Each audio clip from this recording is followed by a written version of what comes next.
jungle.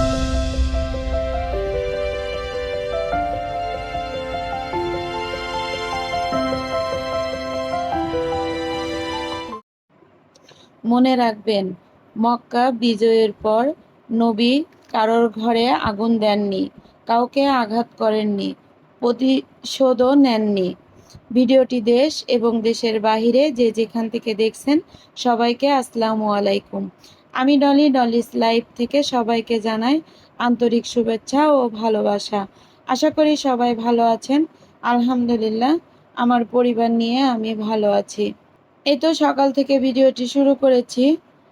বাইরের একটা বিড়াল এসে খুব কান্নাকাটি করতেছিল জানলার ধারে। আমি তাকে দেখে একটু ক্যামেরা বন্দি করে নিয়েছি, আর তাকে ক্যাট ফুড খেতে দিয়েছিলাম।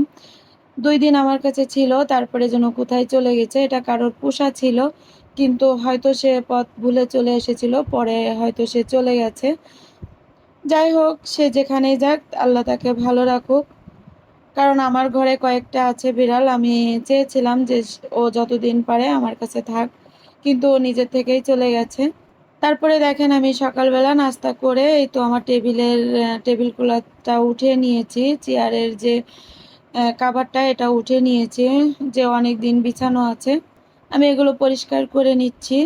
আর প্রতিদিন আপনাদেরকে যেটা বলি আমি সেটা আপনাদের আবারও বলতেছি, যে আমার ভিডিওটি আপনাদের কাছে যদি কোথাও কোনো জায়গায় ভালো লেগে যায়, প্লিজ একটা লাইক দিয়ে দিবেন। আর যদি এই ধরনের লাইফস্টাইল ব্লগ দেখতে চান, তাহলে চ্যানেলটিকে সাবস্ক্রাইব করে পাশে থাকা বেল আইকন অল অপশনটি সিলেক্ট করে রাখবেন। এতে করে আমি যখন নতুন কোনো ভিডিও আপলোড করব, সঙ্গে সঙ্গে নোটিফিকেশন চলে যাবে আপনাদের মোবাইলে। সুযোগ বুঝে আপনি আমার সব ভিডিও দেখে নিতে পারবেন। আর যারা এই কাজ করে প্রতিনিয়ত আমাকে সাপোর্ট করে যাচ্ছেন, তাদেরকে অসংখ্য ধন্যবাদ। এই তো এই যে আমার ফলের ঝুড়িটা টেবিলের তলায় ছিল, ওখান থেকে নিয়ে বের করে দেখি ধুলো জমে গেছে। এগুলো আমি মুছে নিচ্ছি।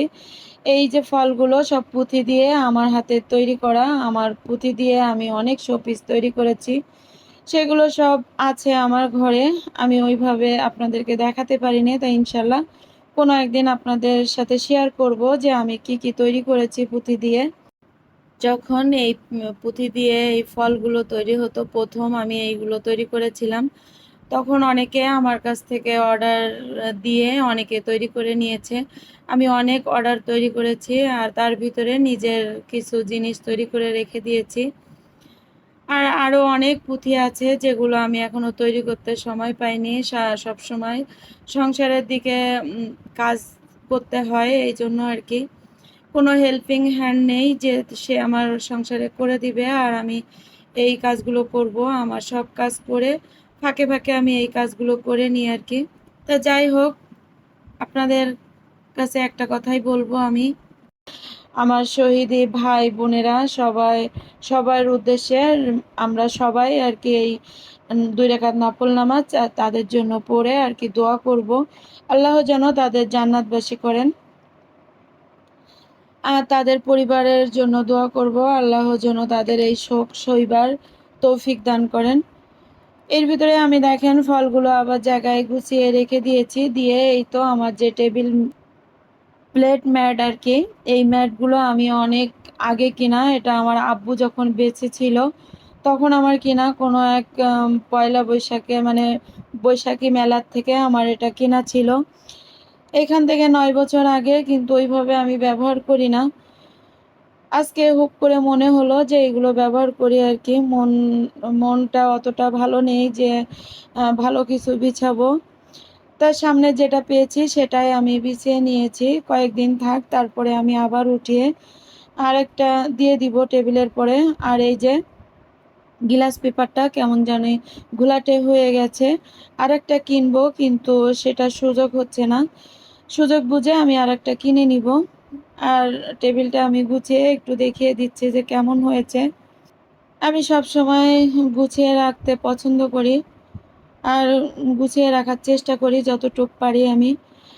তারপরে দেখেন দুপুরে রান্না করতে চলে এসেছি। পোলাও রান্না করেছি, গরুর মাংস রান্না করেছি, আর মাছ রান্না করেছিলাম। এখানে আমি রাইস কুকারে দিয়ে দিয়েছি। আমার ছোট ননদ এসেছিল আমাদের বাসায়, কিন্তু এই যে আন্দোলনে বাসায় যেতে পারিনি, মানে গ্রামে যেতে পারিনি। আমাদের এখানে ছিল কয়েকদিন। সে চলে যাবে, তার রান্নাবাড়া করে তাকে খাইয়ে বিদায় দিয়ে দিয়েছি। তার জন্য একটা মোবাইল কিনে নিয়ে এসেছিলাম। তার মোবাইলটা নষ্ট হয়ে গেছে। আমাদেরকে বলার পরে আপনাদের ভাইয়া একটা মোবাইল কিনে দিয়েছে। মোবাইলটা অনেক আমাদের কাছে তো ভালো লেগেছে। আপনাদের কাছে কেমন লেগেছে অবশ্যই আমাকে কমেন্টে জানাতে পারেন।